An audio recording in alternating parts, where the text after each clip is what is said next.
इंदौर के रहने वाले 29 साल के राजा रघुवंशी की जिंदगी बेहद खुशी से चल रही थी। राजा, जो पेशे से एक ट्रांसपोर्ट बिजनेसमैन था, उसके पिता अशोक रघुवंशी उसके बिजनेस में मदद करते थे।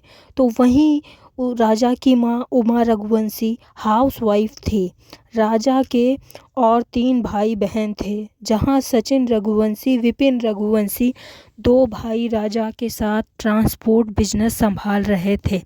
वहीं अर्पित रघुवंशी, एक बहन सृष्टि रघुवंशी अपनी पढ़ाई पूरी कर रहे थे। इनकी ज़िंदगी खुशहाल चल रही थी। 11 मई 2025 को राजा के माता पिता ने राजा की शादी तय की थी। मंडप गेंदे के फूलों से सजा हुआ था और हॉल में शहनाई की गूंज थी। राजा की शादी 24 साल की सोनम से हो रही थी। राजा के लिए ये उसके सपनों का पूरा होना था। राजा एक संस्कारी लड़की से शादी करना चाहता था और सोनम वैसी ही लड़की थी। शादी बड़ी धूमधाम से हुई। सभी बेहद खुश थे। शादी की रात राजा ने प्यार से खुशबूदार मोमबत्ती जलाई। वह बहुत खुश था। वह सोनम की तरफ देखा और उसने कहा, तो करें नई जिंदगी का आगाज। सोनम आईने के सामने बैठी हुई थी। वह धीरे धीरे अपने झुमके उतार रही थी। उसने बिना राजा की तरफ देखे हुए बड़े ठंडे लहजे में कहा, आज नहीं, मैं बहुत थक गई हूँ। और राजा ने मुस्कुराकर कहा और बात टाल दी। अगले कुछ दिन तक राजा पूरे रोमांटिक मूड में था। तो कभी वह सोनम के साथ मूवी जाने का प्लान बनाता था, तो कभी आइसक्रीम खाने का। लेकिन सोनम हमेशा बचने की कोशिश करती थी। सोनम के पास हमेशा एक ही बहाना होता था कि मैं थक गई हूँ, सिर दर्द है, कल देखते हैं। जब भी राजा उसके करीब जाने की कोशिश करता था, सोनम उसे रोक देती थी। एक रात बहुत देर हो चुकी थी। राजा छत की ओर जाता है टहलने के लिए, तो उसने देखा कि सोनम छुपकर किसी से फ़ोन पर बात कर रही है। राजा अचानक वहां पहुंच गया और सोनम से कहा कि यार, छत पर इतनी रात को क्या कर रही हो बेबी। सोनम घबरा गई, हड़बड़ाते हुए बोली, कुछ नहीं, मैं बस माँ से बात कर रही थी। राजा को सोनम का बिहेवियर ठीक नहीं लगा। वह सोचने लगा कि जब ऑफिस से मैं कॉल करूं तो मेरा फ़ोन नहीं उठाती। राजा अंदर ही अंदर डिप्रेशन में जा रहा था। कहीं शादी के लगने लगा था, कहीं मैंने गलत लड़के से शादी तो नहीं कर दी। लेकिन फिर एक ही दिन में सब कुछ बदल गया। उसने वहां से अपना अलग ही रूप में राजा के सामने आई। वह शर्मा रही, राजा के लिए टिफिन बनाकर दे दी। वहां से राजा को यकीन हो गया ससुराल अब उसकी बीवी उस 21 मई की किलोमीटर गुवाहाटी के कामाख्या मंदिर गेस्ट हाउस में रुकते हैं। राजा बहुत एक्साइटेड था। राजा कहता है कि जानू, कल ना मैं स्कूटर रेंट पे ले लूँगा, फिर मस्त शहर घूमेंगे, क्या बोलती हो। लेकिन सोनम अपने हनीमून पर 22 मई की सुबह शिलोंग से 50 किलोमीटर दूर चेरापूंजी के लिए वो एक रेंटेड बाइक से निकल पड़े। दोनों ने रास्ते में एक कैफ़े पर ब्रेक लिया। वहाँ पर सोनम वॉशरूम गई और किसी रहस्यमयी इंसान के साथ लगातार टेक्स्ट पर चैट कर रही थी। ईस्ट खासी हिल्स के मौलौखिया गांव पहुंचकर उन्होंने अपना स्कूटर पार्क किया और एक लोकल गाइड की मदद से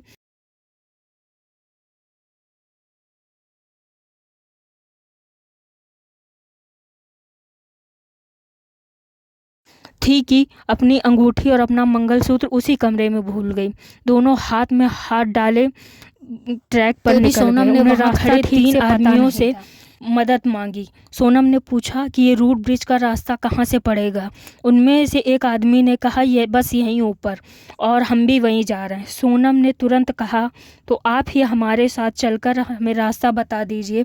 और इस तरह वे 3 अजनबी सास का कॉल आता है। सोनम कहती है, हाँ मम्मी जी, अभी चढ़ाई कर रहे हैं। चल रहे थे उसकी सास कहती है कि आज तो उपवास होगा ना, मैं फलाहार बना रही थी तो तुम्हारी याद आ गई थी। सोनम ने जवाब दिया, हाँ उपवास रखा है, मैंने तो बोला उनको घूमने के चक्कर में अपनी ग्यारस थोड़ी तोड़ूंगी। सास ने प्यार से कहा कि दूध, लस्सी, जो भी उपवास का सामान मिल रहा है वो खा लेना। सोनम कहती है कि पहले ऊपर तो पहुँचे, जंगल में क्या कुछ मिलेगा। बाप रे। इसके बाद उसकी सास कहती है, अच्छा राजा से बात करा। सोनम अचानक ग्रुप से पीछे चलने लगी और अपने सास से कहने लगी, राजा जी आगे चल रहे हैं और यहाँ सिग्नल कम है मम्मी जी, ऊपर पहुँचकर आराम से आपको कॉल करती हूँ। और सोनम ने कॉल काट दिया और यही वो आखिरी पल था, राजा के माता पिता के लिए आखिरी कॉल था, जिसके बाद ये नया जोड़ा रहस्यमय तरीके से गायब हो गया। उनका कोई नामो निशान नहीं मिला। इधर इंदौर में राजा के माता पिता, उसके भाई, उधर सोनम के परिवार वाले, सोनम और राजा के भाई इमरजेंसी फ्लाइट लेकर तुरंत हर बार एक ही आवाज, पुलिस स्टेशन पहुंचकर कंप्लेंट आउट ऑफ लेकिन वहां पुलिस हार नहीं मानी। दिमाग में भयानक ख्याल आने लगे, नहीं मिल पाई। ये सभी बेहद डर गए थे करके वो सोचने लगे उन लोकेशंस को खोजना शुरू किया हो गया जहां वे जा सकते, क्या उनका अपहरण हो गया, क्या उनके साथ कोई अनहोनी हो गई या उनका मर्डर हो गया। ढूंढ निकाला जिसने राजा और सोनम को एक्टिवा रेंटेड किराए पे दी थी। वहीं दूसरी ओर एक लोकल गांव के मुखिया ने की मदद से सूचना दी कि सर लोकेशन पर पहुंची और पिछले कंफर्म किया कि कैफे के बाहर लावारिस खड़ी हुई। हाँ, मैंने ही रेंट पर दी थी, लेकिन मैं खुद उनसे संपर्क नहीं कर पा रहा हूँ। मैं खुद सोच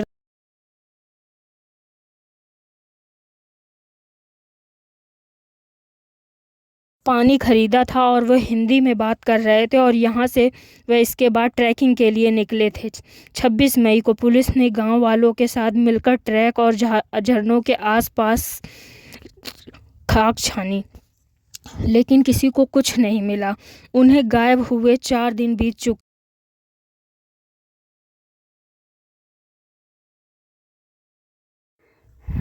जांच के दौरान राजा के भाई ने बताया कि कपिल के पास 10-10 लाख रुपए की ज्वेलरी थी, 2 आईफोन थे, सब स्विच ऑफ हैं। यह पक्का कोई क्राइम है। इस दबाव के बाद मेघालय पुलिस हरकत में आई और भारी सर्च ऑपरेशन लॉन्च किया, लेकिन अगले 10 दिन बीत चुके थे। मीडिया में बवाल होने लगे थे, सवाल उठने लगे थे, क्या मेघालय पर्यटकों के लिए सुरक्षित है या नहीं। तभी 2 जून 2025 को झरने के नीचे एक गहरी खाई में ड्रोन के कैमरे में कुछ नजर आया। पास जाकर देखा तो पता चला कि यह किसी की लाश है। शाम 4 बजे तक उस खाई से उस लाश को बाहर निकाला गया। लाश को जब देखा तो वो बेहद बुरी तरह सड़ चुकी थी। वहाँ आस पास कुछ चीज़ें बिखरी पड़ी हुई थी। एक औरत की सफ़ेद शर्ट, पेंटा 40 की दवा का पत्ता, मोबाइल फोन की के लिए राजा के परिवार वालों को बुलाया गया। चेहरा तो पहचानने लायक बचा नहीं था, लेकिन पर राजा के परिवार वालों ने उसके दाहिने हाथ पर बना हुआ एक खास टैटू देख लिया था। और जैसे ही उसकी माँ ने ये देखा कि यह राजा है, वो जोर जोर से रोने लगी। राजा को इस हालत में देखकर राजा का परिवार पूरी तरह से टूट गया था। पुलिस को लगा था कि शायद खाई में गिरने से राजा की मौत हुई है, लेकिन सवाल यह था कि उसकी पत्नी सोनम कहाँ है, क्योंकि वहाँ सोनम नहीं मिली थी, वो अब भी गायब थी। पुलिस सोच में पड़ गई थी कि क्या वो खाई में गिर गई या कोई उसे उठा ले गया।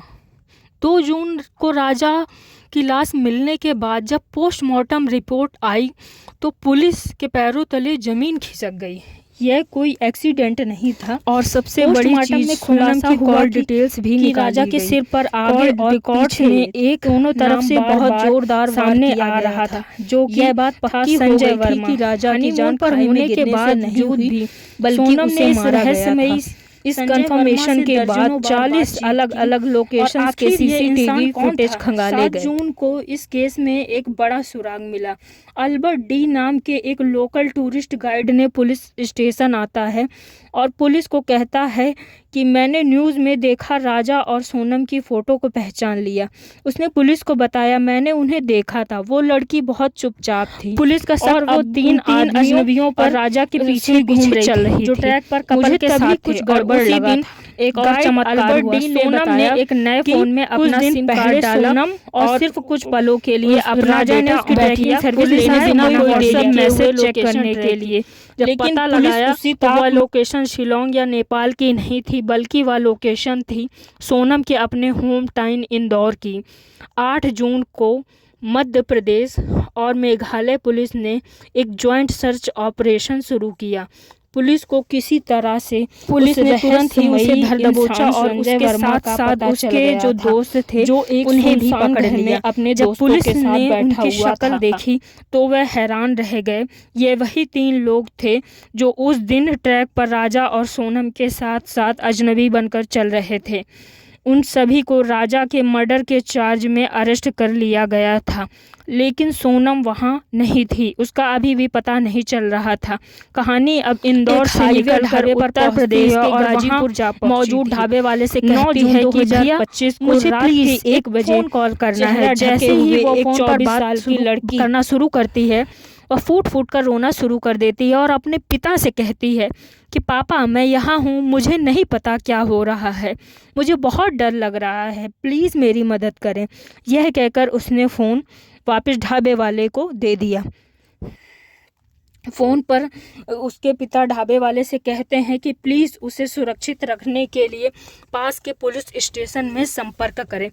पुलिस को आने में देर नहीं लगी, वह तुरंत ही वहां पहुंच गई। थकी हुई और डरी हुई उस लड़की को मेडिकल जांच के लिए ले जाया गया और वहां पर सख्ती से पूछताछ शुरू सेंटर में उन्होंने कंफर्म हो गया कि यह लड़की कोई और नहीं बल्कि वही मेघालय कहा वाली सोनम एक बहुत ही रूढ़िवादी परिवार में पली बड़ी थी, जहां उसके सपनों का गला घोट दिया गया था।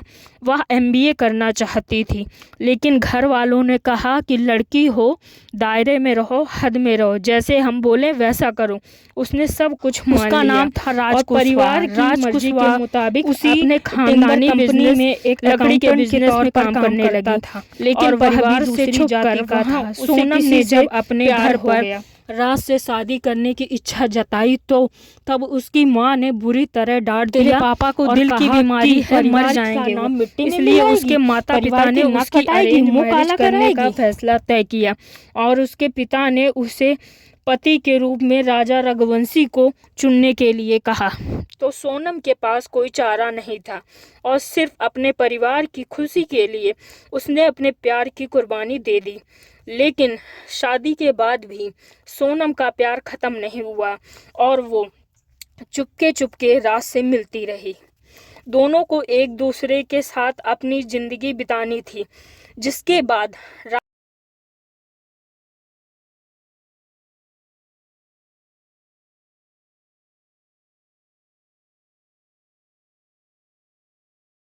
इस प्लान के लिए उससे कुछ नहीं कहा। जब शादी के बाद सोनम अपने रस्मों के लिए वापस मायके आई फिर मिले तो और राज ने पूछा तू सीरियस है उस प्लान को लेकर? सोनम ने ठंडे दिमाग से कहा बिल्कुल सीरियस हूँ। राज ने याद दिलाया कि प्लान याद है ना, हम किसी अनजान को मार देंगे। इसके बाद जब वो राजा के पास जला देंगे उसके बाद ही ताकि वह नई नवेली दुल्हन का अचानक राजा के लिए प्यार जताना, हनीमून के लिए जिद करना, वह सब बस एक खौफनाक ड्रामा था।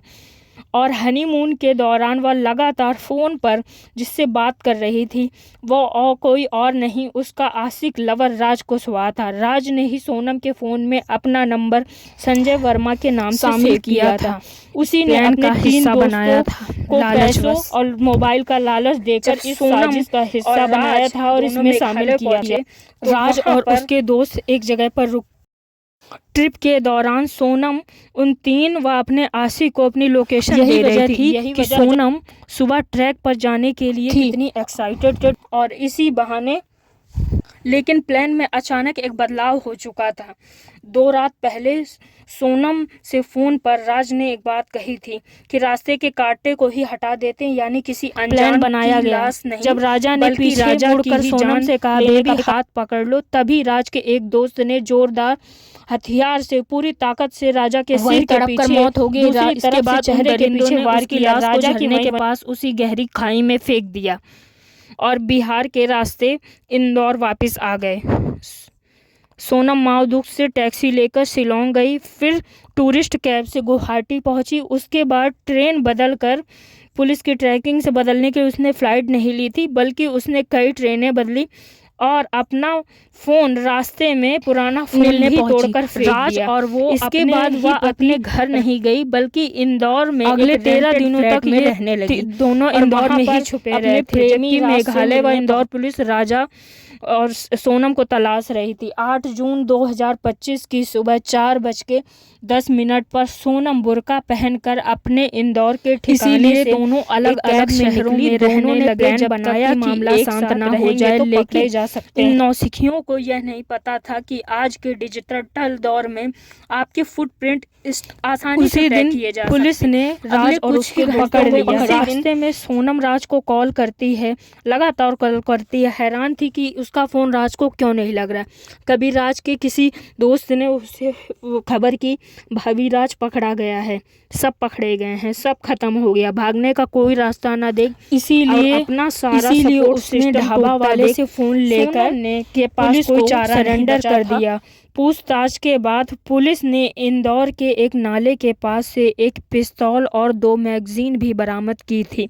यह पिस्तौल राज की थी, जिसे उसने बैकअप प्लान के तौर पर रखा था कि अगर उसके राजा के दोस्त मारने में फेल हो जाते हैं तो वो गोली मारकर उसकी हत्या कर देता। आज सभी मुजरिम पुलिस की गिरफ्त में हैं। दोस्तों, अगर ये सोनम के पिता ने उसकी और राज की मोहब्बत को स्वीकार कर लिया होता तो शायद आज ये झूठ और खून का खेल नहीं खेला जाता। लेकिन दूसरी तरफ सोनम और राज के पास राजा को मारने के बाद भी कई रास्ते थे। वह भाग सकते थे, वह सच बोल सकते थे। राजा की इसमें कोई गलती नहीं थी। उसने तो सिर्फ अपनी पत्नी से सच्चा प्यार किया था। दोस्तों, प्यार, धोखा और समाज की इस खौफनाक